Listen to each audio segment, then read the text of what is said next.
दोस्तों, क्या जन्माष्टमी से पहले लड्डू गोपाल अपने भक्तों को कोई संकेत देते हैं?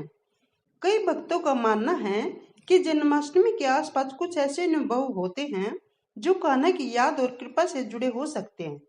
आज हम जानेंगे ऐसे ही 7 संकेत, जिनमें से आखिरी संकेत सबसे खास है। हो सकता है इनमें से कोई संकेत आपको भी अपने घर में महसूस हुआ हो, तो वीडियो को अंत तक जरूर देखिए। तो दोस्तों, पहला संकेत बहुत सूक्ष्म होता है। जन्माष्टमी नजदीक आते ही आपका मन अचानक श्री कृष्ण के भक्ति की ओर ज्यादा आकर्षित होने लगे।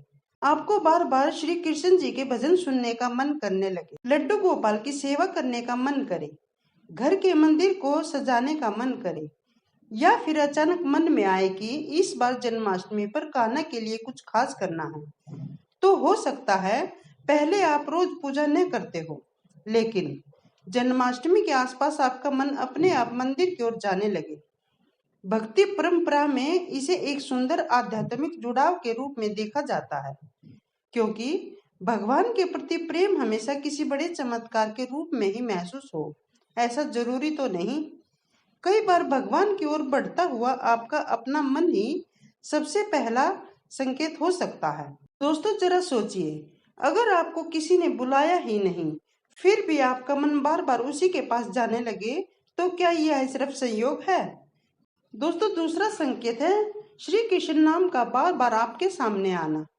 मान लीजिए आप मोबाइल चला रहे हैं और अचानक श्री कृष्ण जी का भजन सामने आ गया, फिर किसी दुकान पर वही भजन सुनाई दे गया, फिर किसी रिश्तेदार के स्टेटस में श्री कृष्ण जी की तस्वीर दिखाई दे गई, और उसके बाद किसी बातचीत में भी अचानक श्री कृष्ण या जन्माष्टमी की बात निकल गई। एक दो बार ऐसा होना सामान्य संयोग हो सकता है, लेकिन जब एक समय के आसपास आपको बार बार श्री कृष्ण से जुड़ी चीजें दिखाई देने लगे, तो कई भक्त इसे अपने आराध्य के प्रति बढ़ते भाव से जोड़कर देखते हैं। यहाँ एक बात समझना जरूरी है, हर छोटी घटना को चमत्कार मानना जरूरी नहीं है, लेकिन अगर इन चीजों के कारण आपके अंदर भक्ति, शांति, भगवान को याद करने की भावना बढ़ रही है, तो उस भाव को जरूर स्वीकार कीजिए, क्योंकि कभी कभी संकेत बाहर से कम और हमारे भीतर ज्यादा दिखाई देते हैं। दोस्तों, तीसरा संकेत खासकर उन भक्तों के लिए है जिनके घर में लड्डू गोपाल विराजमान है। जन्माष्टमी से पहले अचानक आपका मन लड्डू गोपाल की सेवा को और सुंदर बनाने लगे। आप सोचने लगे, कान्हा के लिए नए वस्त्र ले आऊं, उनके लिए नया श्रृंगार करूं, इस बार कोई खास भोग बनाऊं, मंदिर को थोड़ा और सुंदर सजाऊं, लड्डू गोपाल के लिए झूला लाऊं, इस बार जन्माष्टमी पर कुछ अलग करना है। दोस्तों, ध्यान दीजिए, कई बार इच्छा अचानक आती है, लेकिन उसके पीछे प्रेम होता है, और यही बात इस संकेत को खास बनाती है, क्योंकि लड्डू गोपाल की सेवा केवल नियमों का पालन नहीं है। उनके साथ भक्त का रिश्ता अक्सर मां बच्चे जैसा, परिवार के सदस्य जैसा और प्रेम से भरा हुआ माना जाता है। इसलिए जब जन्माष्टमी से पहले आपके अंदर उनके लिए कुछ करने की इच्छा बढ़ती है, तो उसे प्रेम से स्वीकार करें। दोस्तों, हो सकता है इस बार कान्हा आपको वह चीज नहीं बल्कि आपका सच्चा भाव देना चाहते हो। दोस्तों, अब आता है चौथा संकेत।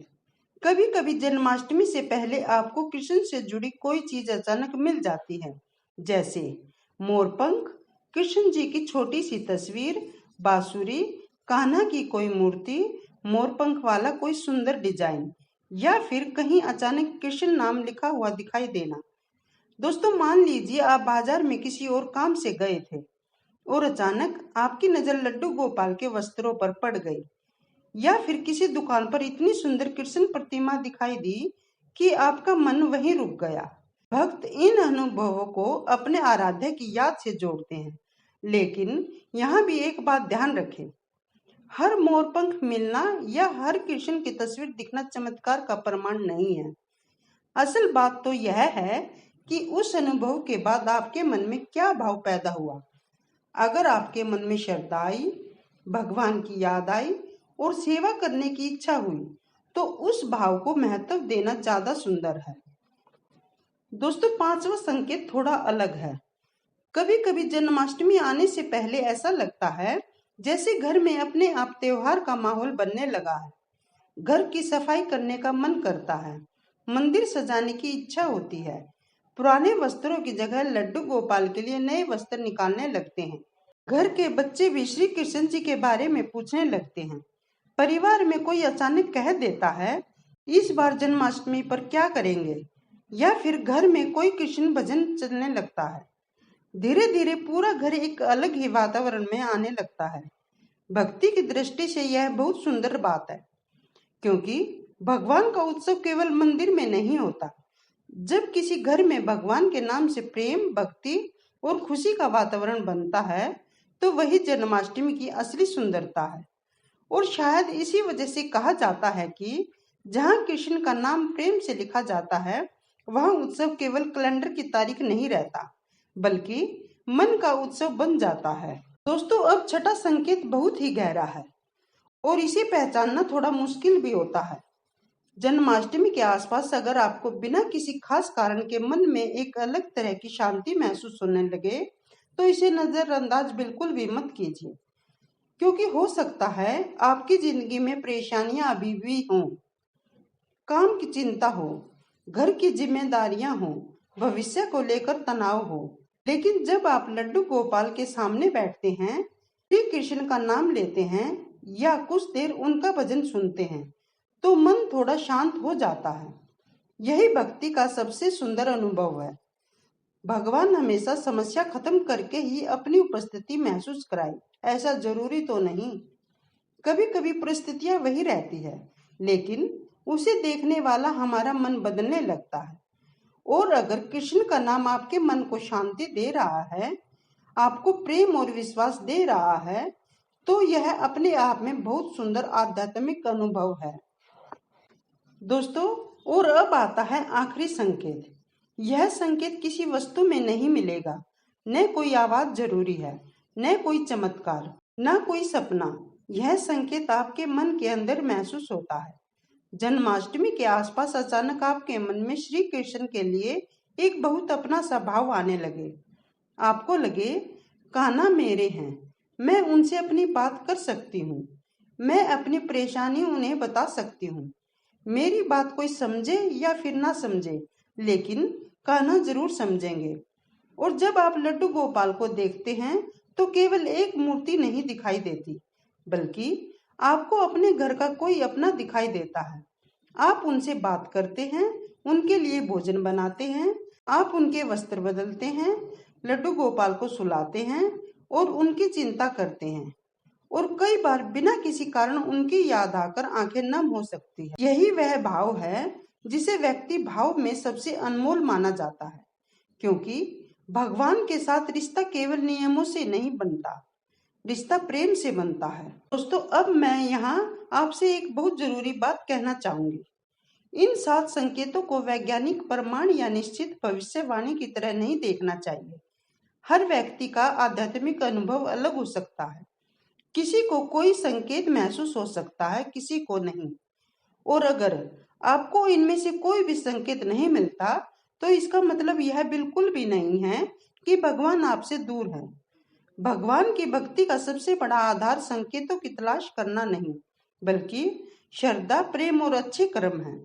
अगर आप लड्डू गोपाल की सेवा प्रेम से करते हैं, ईमानदारी से करते हैं और उनके नाम को अपने जीवन में स्थान देते हैं, तो यही सबसे बड़ी बात है। दोस्तों, हमें जन्माष्टमी से पहले क्या करना चाहिए? अगर आपको लगता है कि जन्माष्टमी आपके लिए सिर्फ एक त्योहार नहीं, बल्कि कान्हा से जुड़ने का अवसर है, तो इस बार कुछ छोटी छोटी तैयारियां जरूर करें।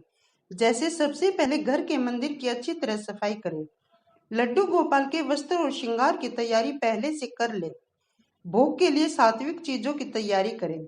अगर आप आधी रात जन्मोत्सव मनाते हैं, तो पूजा की आवश्यक सामग्री पहले से रख ले। लड्डू गोपाल के लिए झूला जरूर सजाएं, श्री कृष्ण नाम का स्मरण करें और सबसे जरूरी, अपने मन में किसी के प्रति द्वेष हो तो उसे थोड़ा कम करने की कोशिश करें, क्योंकि जन्माष्टमी केवल बाहर सजावट करने का त्योहार नहीं है, यह मन को भी श्री कृष्ण के रंग में रंगने का अवसर है। दोस्तों, अगर जन्माष्टमी से पहले आपको इनमें से कोई भी संकेत महसूस हो, तो डरने की जरूरत नहीं, उसे लेकर अहंकार करने की भी जरूरत नहीं। बस प्रेम से कान्हा जी को धन्यवाद कहिए।